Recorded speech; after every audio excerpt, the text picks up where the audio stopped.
मैं तुम्हें श्राप देता हूं अश्वत्थामा, तुम्हारे ये घाव कभी नहीं भरेंगे। तुम चिरकाल तक आजीवन ऐसे सड़ते रहोगे। ये घाव लिए तुम जीते रहोगे अश्वत्थामा, और कलयुग तक समस्त संसार को संदेश दोगे कि पाप का भार असहनीय होता है। नहीं नहीं नहीं नहीं नहीं वासुदेव, मुझे मृत्यु दे दीजिए वासुदेव, परंतु ऐसा मत कीजिए। नहीं गुरुपुत्र, अब से तुम्हारा जीवन ही तुम्हारा दंड है। ये क्या हो गया विदुर, ये क्या हो गया? एक भूल के कारण मेरा समस्त वंश समाप्त हो गया विदुर, समाप्त हो गया। यदि उस सभा में मैंने अपने पुत्र को रोका होता तो आज मेरे सभी 100 पुत्र जीवित होते।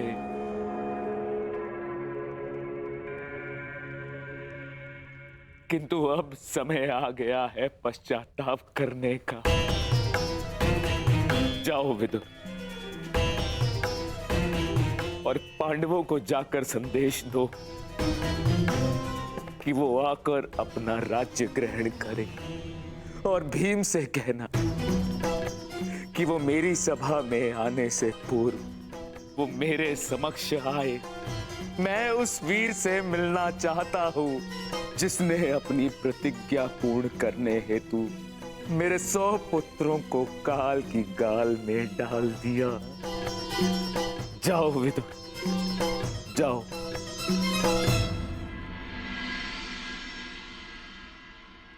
महाराज धृतराष्ट्र की आज्ञा का पालन अवश्य होगा महात्मा विदुर। कल पांडव उनके समक्ष अवश्य प्रस्तुत होंगे।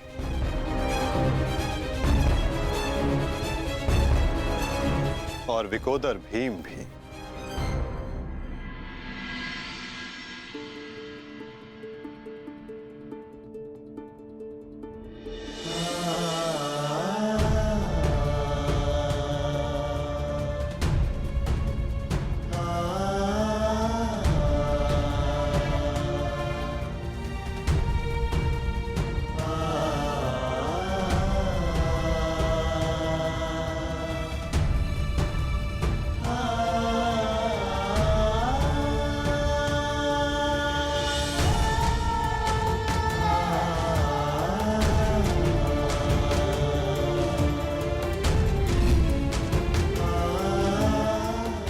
कल्याण हो पुत्रों।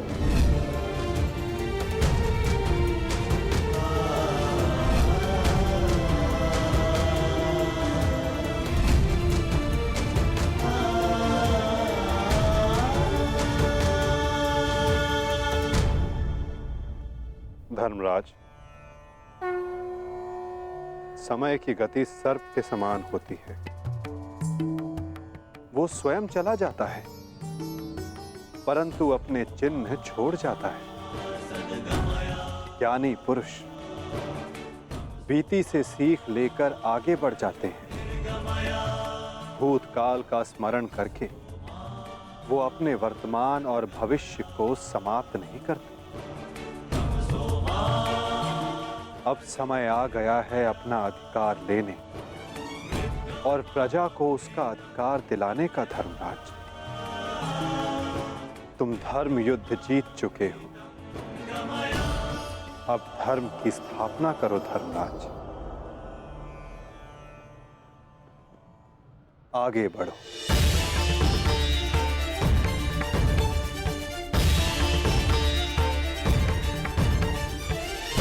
क्षमा क्षमोस्तेयम् शौचमिन्द्रिय निग्रहा। क्षमा क्षमोस्तेयम् शौचमिन्द्रिय निग्रहा। निर्विद्या सत्यं प्रोतो दशकं धर्मलक्षणम्। स्वागत है सम्राट। महाराज धृतराष्ट्र आप सभी की प्रतीक्षा कर रहे हैं। क्रोधो दशकं धर्मलक्षणं दशकं धर्मलक्षणम्। ठहरो सैनिक।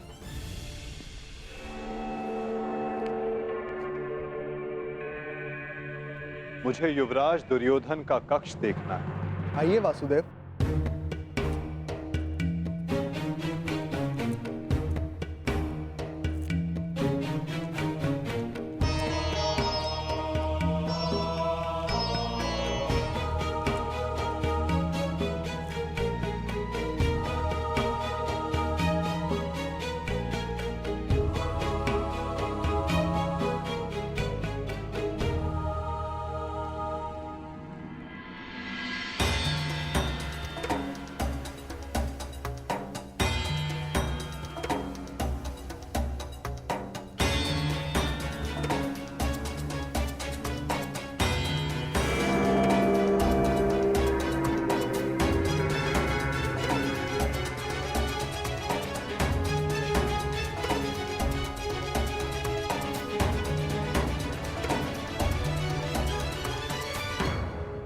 इस लो प्रतिमा का उपयोग युवराज अपने युद्ध अभ्यास के लिए किया करते थे। किंतु ना अब दुर्योधन शेष है, ना युद्ध। अब इस प्रतिमा का स्थान बदलने का समय आ गया है।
ये वही सभा है जो भारत के सबसे वीर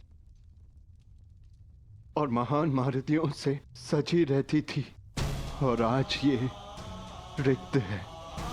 वो एक अशुभ दिन था, वो एक द्यूत सभा जो मेरे 100 भाइयों और उन सभी महारथियों के विनाश का कारण बनी। 100 नहीं, 101 भाई थे भ्राता भीम, कौरव और ज्येष्ठ कर्ण। सारी प्रतिज्ञाएं पूर्ण हो गई। यदि कुछ खाली है तो ये सभा। तुम सब विलाप ना करो।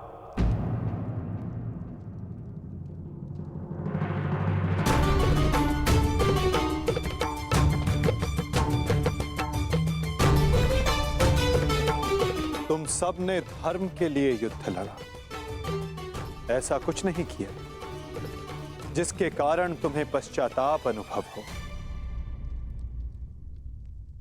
ठीक कहा वासुदेव।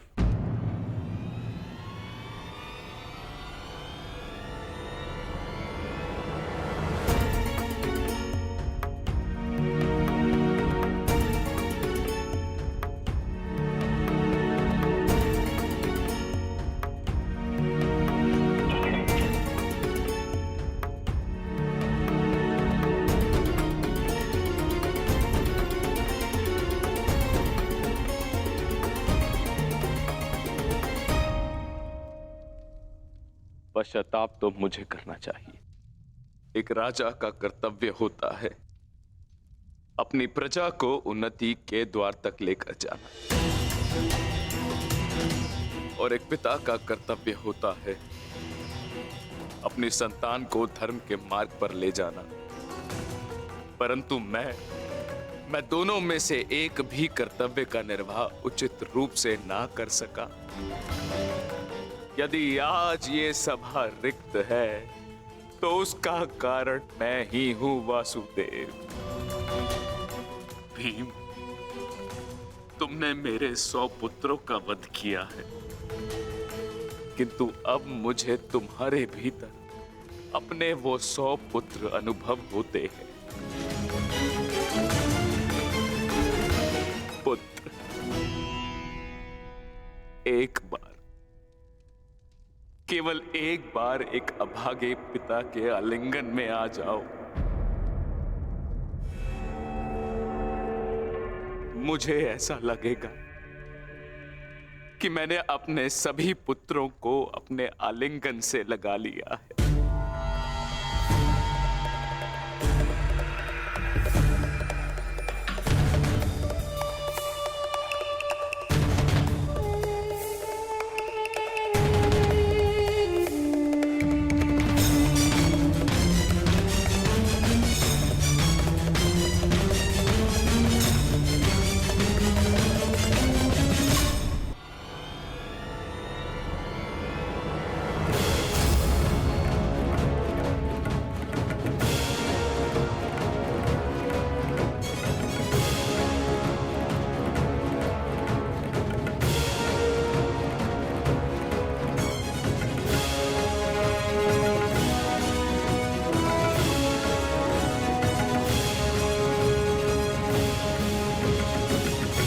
तुम्हारे अंदर 100 हाथियों का बल है ना भीम,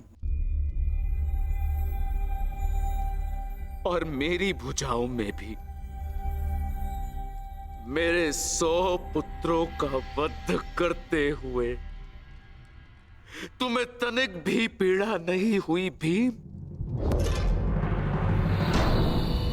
तनिक भी हृदय नहीं कांपा तुम्हारा अपने भ्राताओं का वध करते हुए?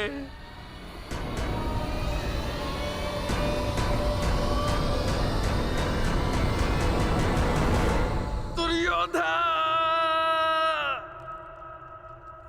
ये तुम्हारे लिए है पुत्र।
ये तुम्हारा अंत है भीम, अंत है, अंत है, अंत है।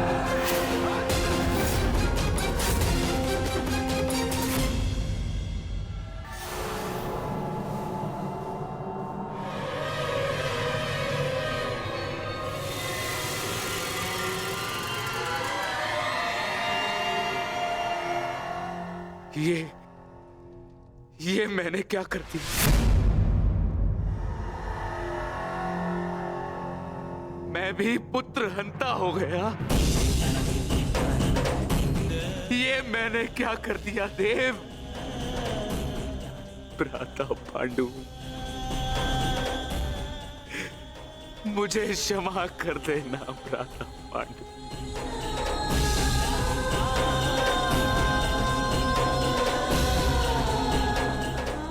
प्रतिशोध की ज्वाला ने मेरे विवेक को हर लिया। क्षमा कर दो मुझे।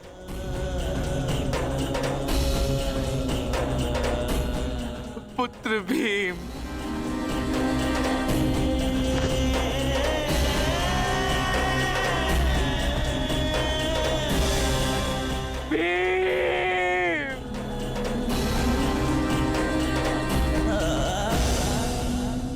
आपने उचित कहा महाराज।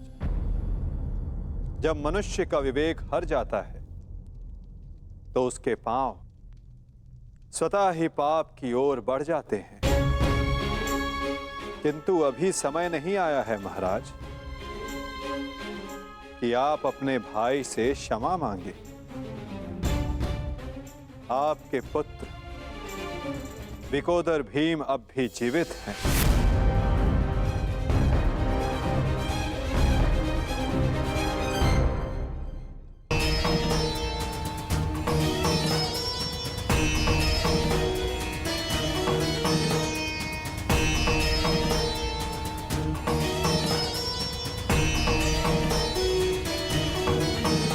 एक विवेकहीन निर्णय ने द्यूत रचा, दूसरे विवेकहीन हठ ने पांचाली का चीर हरण किया। ये विवेकहीनता ही तो थी महाराज जो महाभारत का बीज बना। नारायणं नमस्कृत्य नरं चैव नरोत्तमं प्रतिशोध की अग्नि शत्रु से पूर्व स्वयं को जलाती है। व्यासं अपने मन को शांत कीजिए। आप अभी पुत्रहीन नहीं हुए हैं। आपके 5 पुत्र सरस्वती अभी जीवित हैं। ततो जयं मुदीरये।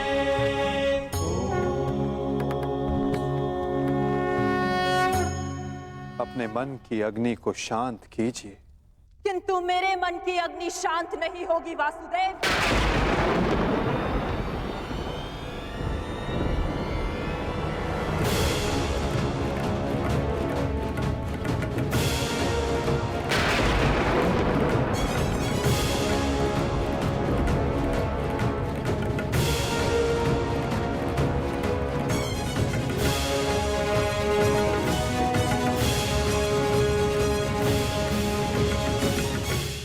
छल से मेरे सभी पुत्रों को मरवा डाला वासुदेव। मैंने प्रयास किया कि मेरा एक पुत्र शेष रह जाए, परंतु उस प्रयास को भी तुम्हारे छल ने भंग कर दिया। श्री बलराम को भी अपने कपट में उलझाकर मौन करवा दिया तुमने, परंतु इस माता की ममता अब मौन नहीं रह सकती। तुम्हारे छल से मेरे कुल का नाश हुआ है वासुदेव। मैं तुम्हें श्राप देती हूं कि जिस प्रकार तुमने मेरे कुल का अंत किया है, उसी प्रकार तुम्हारे कुल का अंत भी होगा।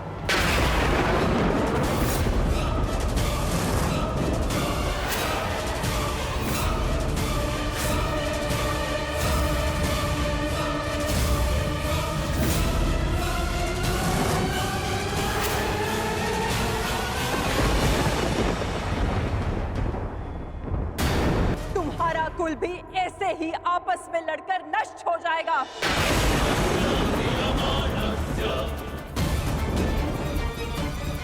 मैं भाग्यशाली हूँ कि मेरे नेत्रों पर पट्टी बंधी है और मैं ये सब नहीं देख पाई, परंतु तुम ये महाविनाश अवश्य देखोगे। तुम स्वयं अपने कुल के महाविनाश का प्रारंभ करोगे वासुदेव।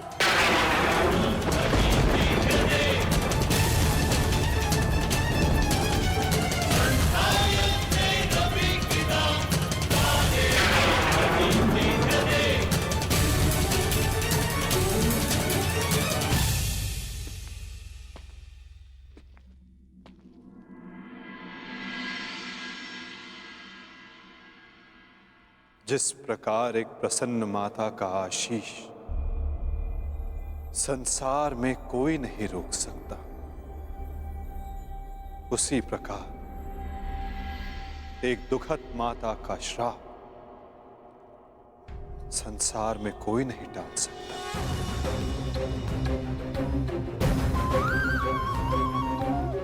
मुझे आपका श्राप स्वीकार है माते।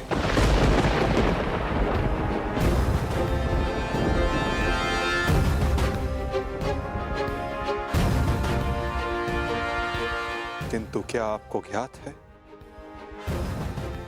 कि इस युद्ध का सत्य क्या है? क्या आप जानती हैं कि इस महाविनाश, इस महायुद्ध का वास्तविक रूप क्या है? मेरे साथ चलिए माता, उस कुरुक्षेत्र की रणभूमि पर जो इस महाविध्वंस, इस महाभारत की साक्षी बनी है।